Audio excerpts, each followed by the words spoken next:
Como eu contei já uma vez aqui pra vocês, uma vez que eu estava no restaurante, o Espírito Santo mandou eu pagar uma marmita para uma mãe com 2 crianças, e eu falei, será?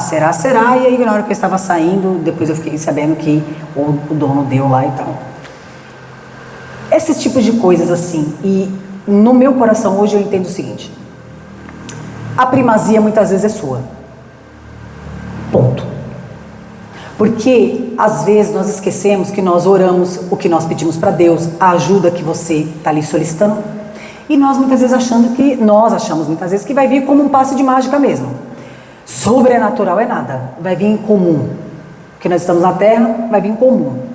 Então, esse negócio aqui de não semear na vida de alguém, eu acredito, vou além. Eu tenho certeza que muitas coisas na minha vida empreendedora que não estourou ainda ou não aconteceu no tempo que eu tinha previsto que acontecesse, eu tenho certeza que a semeadura é minha. Eu perdi algumas primazias aí, eu tenho certeza, ninguém me convence do contrário. Porque algumas coisas já aconteceram comigo também que anteciparam. E eu sei que em determinadas coisas eu sei aonde eu semeei. Mas eu também sei aonde eu não semeei. E a Bíblia fala que uns vão colher 30, outros 60, outros 100. Entendeu? Então, às vezes, esse pulo do gato que a gente quer dar na nossa empresa, no nosso caminhar, é uma coisa para se pensar. Se você lê biografias de empresários, grandes empresários, pode ver lá, que vai ter uma página no mínimo com umas 20, 30 páginas só falando que esses caras semearam em alguma coisa. Pode ver lá. Eu já li várias biografias, gente, várias. Tem do Silvio Santos, tem do Roberto Justus, tem do Luciano Huck, pode ter vários aqui, ó. Que às vezes, sabe o que acontece? Você já fala, eu já parei para pensar nisso. Eu já estudei o que tinha que estudar, não que tem que parar por aqui, mas eu já coloquei a mão na massa, eu já comecei esse negócio. Se for pela lógica, isso já era para estar muito mais evoluído. Então, no mínimo, a gente poderia pensar sobre isso. Qual foi a parte que, nesse terreno aqui, ficou um pedaço sem semear aqui, ó? E eu tô lá esperando o negócio nascer, sendo que eu nem semeei.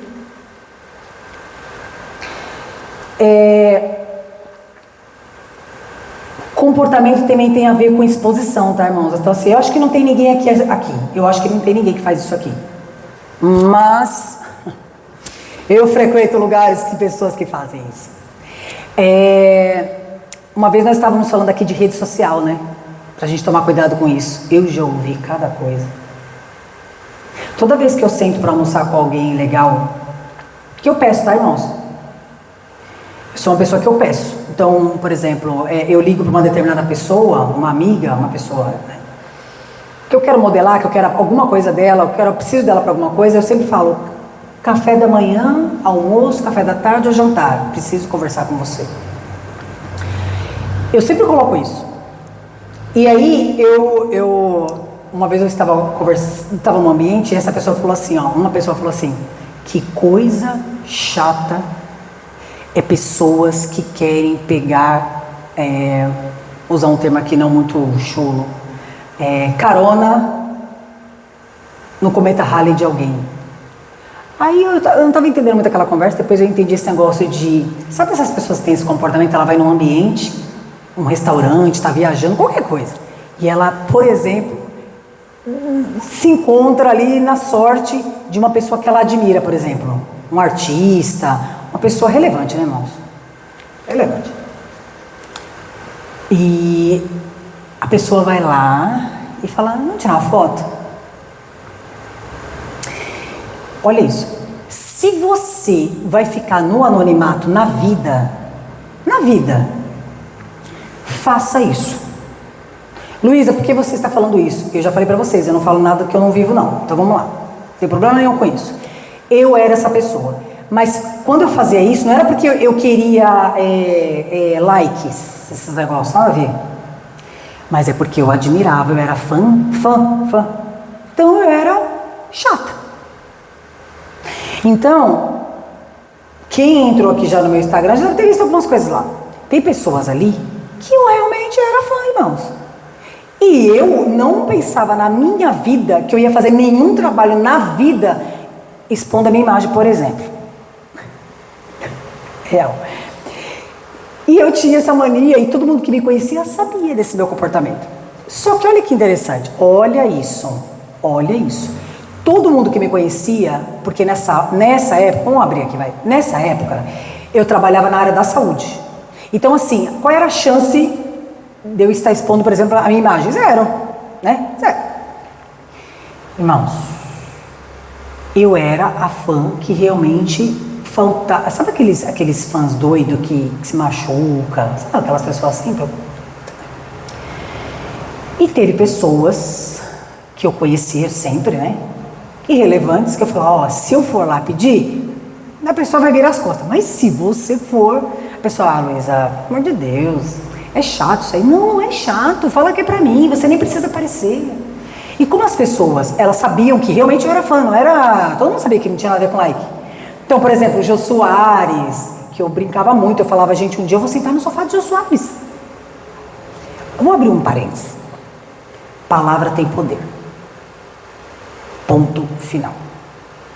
E isso que eu tô falando aqui vai pra internet, tá, gente? Então, se eu estiver mentindo, mesmo que eu não tivesse temor nenhum, estivesse mentindo, ia ficar ruim para mim. Então, eu vou falar aqui, porque todo mundo conhece essa história minha aqui, lá de fora.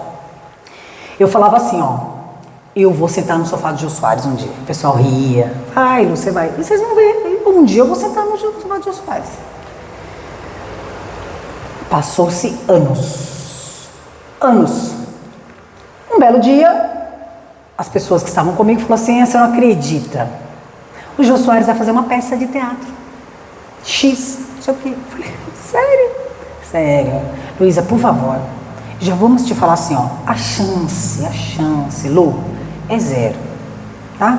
Então vamos lá. Sem sofrimento? Sem sofrimento. Fomos para lá. Cheguei lá, gente, ó, assisti a peça, legal. Ele já estava bem debilitadinho, que isso foi em 2018. Quando terminou a peça, todo mundo já falou, vamos jantar, né? Eu falei, gente, eu quero uma foto com o Jô Soares. Luísa, não vai rolar a foto com o Jô Soares. Tá boa. E assim, ó, né? Era domingo. Gente, eu era aquela pessoa, lembra? Chata. Não, eu vou sair daqui com uma foto do Jô Soares, porque já que eu não sentei no sofá do Jô Soares, eu vim aqui para ver o show, então agora eu vou tirar. Aí eu cheguei numa pessoa, que eu não vou expor essa pessoa aqui, porque essa pessoa que me ajudou é uma pessoa bem conhecida. E eu falei assim, vai lá. Ele falou, Lu, não tem condição. Eu vou falar o quê? Olha a minha idade, olha o que eu faço, né? Nada a ver. Eu falei, tá, então eu vou. Quando ele viu que eu ia falar com a pessoa, e a pessoa ia falar um belo e sonoro não, ia acabar minha noite, eu não ia querer jantar, aquela pessoa totalmente, né, emocional. Eu vou lá. E fui lá falar com o segurança. E o segurança, ó, o teatro todo queria tirar foto com ele, né? Então, não tem como. Aí, o que aconteceu? Eu comecei a chorar. Aí, essa pessoa que estava do meu lado falou assim, pode ser, né? Pode ser que todo mundo queira tirar foto com o Jô Soares, mas chorando só tem ela. Irmãos, acabou. Acabou. Ó, seguinte, ele não vai sair por aqui, ele vai sair pelo portão 3, ele tá com segurança, o segurança dele, a pessoa contou mesmo, o segurança do Jô Soares era polícia, tava armado, toma cuidado, nananã, eles podem achar que é sequestro. Meu, o segurança do teatro deu uma orientação como se a gente fosse assim, uma quadrilha.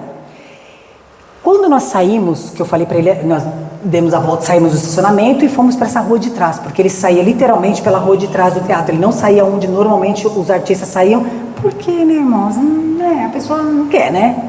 11h30 da noite, nós ficamos parados com o carro, que nem paparazzi mesmo, sabe, chatos, ficamos parados, estacionados. Passou-se 35 minutos. Porque eram 11h30 quando terminou, nós, né? Já eram quase meia-noite, passado de meia-noite. Uma meia-noite 10, por aí. Foi quando abriu o portão e o carro dele saiu, que era um Cooper vermelho. Não estou mentindo porque aqui, entrar lá no meu Instagram, vai ver a foto. Quando ele, olha gente, quando ele estava saindo, a escolta estava atrás do carro do Jô Soares. Então ele saiu primeiro e a escolta atrás. Eu saí do carro, nós estávamos num Corolla preto, eu saí do carro correndo, de salto, numa distância mais ou menos como daqui onde estão os meninos ali, o Felipe e o Rodrigo, essa distância curta.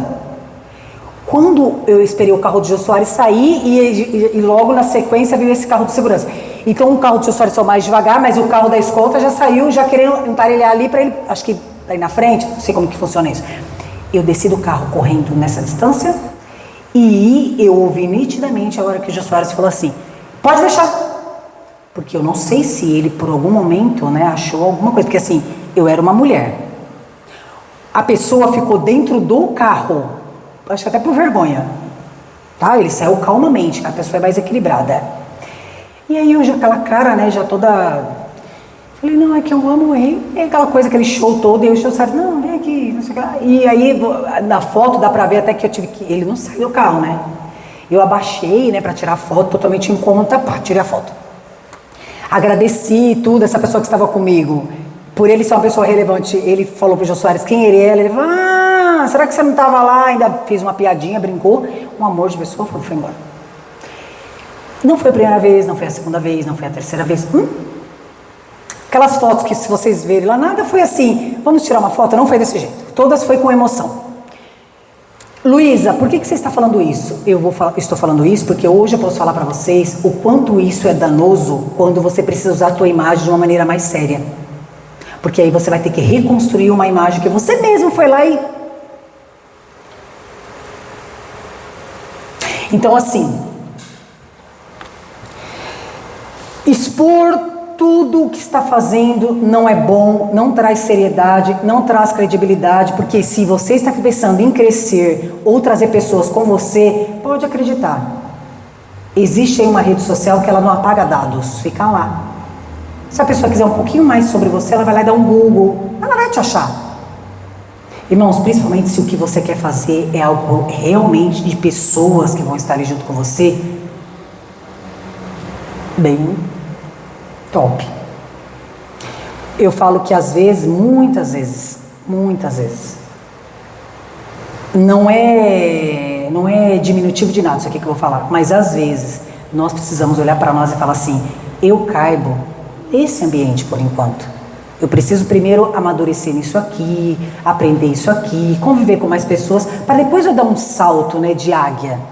Porque às vezes, irmãos, falta um pouquinho em nós o simancol, falta muitas vezes um filtro, aí você queima etapas. Aí quando você chega lá que não é fácil, esse comportamento já queima o filme. Tem coisas minhas que eu quis tirar da internet, consegui tirar, mas tem coisas que eu não consegui tirar, não. Não que tem coisas minhas, né, que iriam denegrir a minha imagem. Mas, por exemplo, esse tipo de coisa que eu contei aqui não é legal. Entendeu? Não é legal. Pode acreditar que não é legal. Para alguns, pode falar, imagina, não é legal, o cara morreu, você pelo menos tem uma foto com ele. Entendeu? Nada a ver. Você atrapalha, você é inconveniente, você expõe, que nem eu acabei de falar aqui. Eu falo isso, irmãos, assim, com muita sinceridade no meu coração, porque nesse último ano aqui, né, do começo, nós estamos no final já, né, praticamente do ano. Então assim, vamos colocar assim, nesse último ano, eu, graças a Deus, e agradeço muito a Deus por isso, Deus me deu a oportunidade de estar em muitos lugares que eu gostaria de estar e com muitas pessoas que eu gostaria de estar. Hoje eu estava saindo de um ambiente, e eu peguei meu celular para ver o negócio e eu até me emocionei, que eu falei, eu virei para a pessoa, virei meu celular assim para a pessoa e falei assim, isso aqui um dia foi um sonho. Cara, que louco isso. Aconteceu. Entendeu? Então, assim, eu tô falando esse negócio de comportamento porque eu acredito que ele atrasa fases e quando você tem um bom comportamento alinhadinho, ele ajuda. Qualquer pessoa que você pedir ajuda, ela vai olhar pro seu comportamento e vai falar, deixa eu ver se dá pra eu ajudar essa pessoa aqui. Se não vai queimar meu filme, entendeu?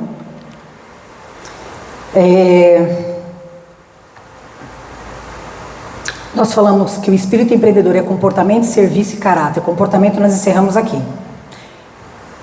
Serviço, ter o espírito de serviço, né? É aquela pessoa que está querendo servir os outros. Irmãos, todo mundo quer ser servido. Eu quero, vocês querem, todo mundo gosta de ser servido. Todo mundo, isso é do ser humano. Mas por incrível que pareça, né? Tem um versículo na Bíblia que está em Lucas 22, versículo 27, que fala que Jesus, ele serviu primeiro. E quando a gente lê esse negócio, aí ele ele é indigesto para nós, né? Porque se você for ver, servir mesmo, ninguém gosta. Mas ele, no empreendedorismo, ele é obrigatório. Uma vez uma pessoa falou assim, ó: quando você não tem dinheiro, sirva com outra coisa. Exemplo, com serviço. Dinheiro você chega mais rápido, mas com serviço ele vai te levar no mesmo lugar. Vou traduzir isso aqui. Se eu conheço uma pessoa relevante e eu quero, por exemplo, impressionar ela, vamos imaginar uma cena aqui, ó. Eu mando um Rolex para casa dela, tá? Um Rolex. Quando esse Rolex bater lá na casa dela, um bilhetinho, tipo: olha, Felipe, esse é um presente que eu estou te mandando porque a sua história, ela realmente foi relevante na minha vida. Hoje eu estou muito bem sucedida, estou feliz, estou tranquila, mas muita coisa eu me espelhei em você. Toma lá. Gente, qual é a chance do Felipe não lembrar de mim, não comentar sobre este fato para alguém? Sério, ele vai falar. Quando alguém falar para ele que eu estou fazendo algo que de repente ele poderia me ajudar, ele vai falar: bora lá. Só que eu não tenho dinheiro para o Rolex. Então eu vou servir o Rodrigo de alguma forma. Só que acontece que o serviço ele dá mais trabalho e ele demanda mais tempo. O Rolex é rápido, ó. Só que o serviço ele tem o mesmo efeito do Rolex. Porque você vai ver homens e mulheres bem-sucedidas, óbvio, né? Óbvio, todo mundo aqui sabe de histórias, que eles vão falar para vocês que serviu alguém quando não tinha o que tinha, né? Então, assim, e quando você faz isso, você se diferencia dos outros. Por quê? Porque nem todo mundo gosta de servir. Então, se você serve, você já chama atenção. No mínimo, você vai chamar a atenção de alguém. Entendeu?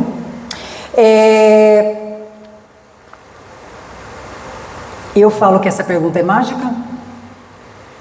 Você cria esse hábito, é um hábito. Quando você pega o seu celular e pergunta se a pessoa está bem e se ela precisa de alguma coisa.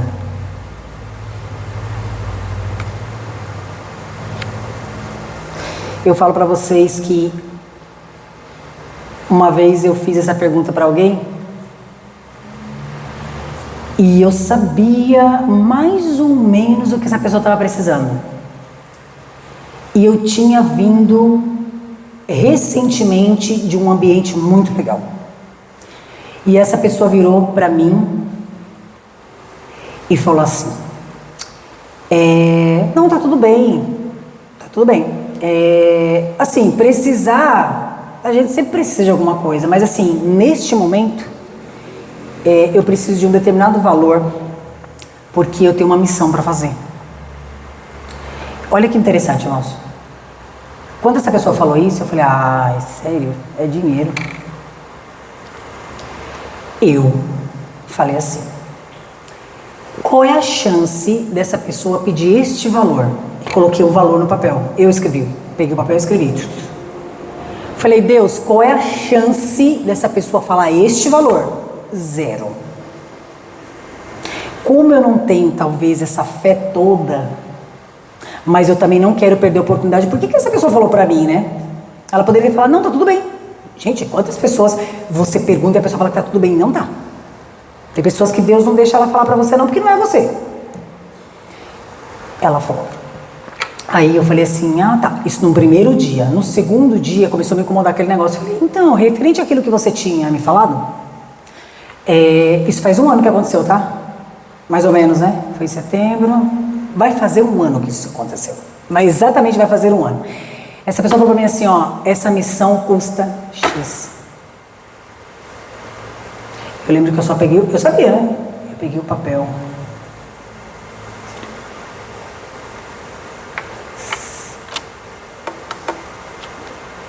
Para quando? Bom, o quanto antes. Porque se eu não conseguir agilizar isso, nós vamos perder o voo, né, a missão, etc, etc. Só contou essa falta. Essa pessoa nem do Brasil é. Ela é, mas ela, né, tem um ministério que não é. Nossa. Muita coisa que está acontecendo na minha vida hoje, espiritualmente falando, principalmente, foi profetizado por essa pessoa, né? Por telefone, o Júnior é testemunha. Do outro lado, é assim, é assim, é assim, é assim, é assim. 1 ano depois. Tem um testemunho ali, ó. E eu fiz. E eu creio que em nome de Jesus, milhares de almas foi mesmo. Eu creio. Tem coisas que somos nós que precisamos fazer, irmãos. Acredite. Nunca mais, a partir de hoje, estou falando isso aqui para vocês, porque eu posso falar isso porque estamos contando aqui uma história real. Nunca pense que alguém vai te falar algo porque ela não tinha mais ninguém para falar. Tem pessoas que eu falo isso diante de Deus. Tem pessoas que eu sei até o que ela está precisando. Mas quando eu pergunto, ela fala, tá tudo bem. Mas tem certeza? Tem alguma coisa que eu posso fazer? Não, tudo em paz. Vamos embora. Quando não é cristão, não está tudo caminhando. Não é para eu saber. Ponto final. Minha bênção não está ali, tem outras pessoas que precisam estar ali. Agora, quando é para você, a pessoa fala até o dia, a hora, o valor, o objeto, a cor. Ela vai falar, porque o negócio é com você, a primazia é com você. A chave está ali. Eu tive essa experiência, então assim, eu não duvido de nada. Por isso que às vezes eu tenho até medo, mas isso é uma coisa minha. Eu tomo meu celular aí, não sei onde ele está, mas podem pegar. Diante de Deus, podem pegar. Eu pergunto. Tem pessoas específicas, eu pergunto o que você tem, o que eu posso fazer, está precisando de alguma coisa. Irmãos, e assim, eu posso ouvir cada coisa, mas eu acredito que o negócio está aí, porque eu confio em Deus. Eu sei que Ele não vai deixar ninguém falar que precisa de algo, se não sou eu que tenho que estar na parada. Entendeu?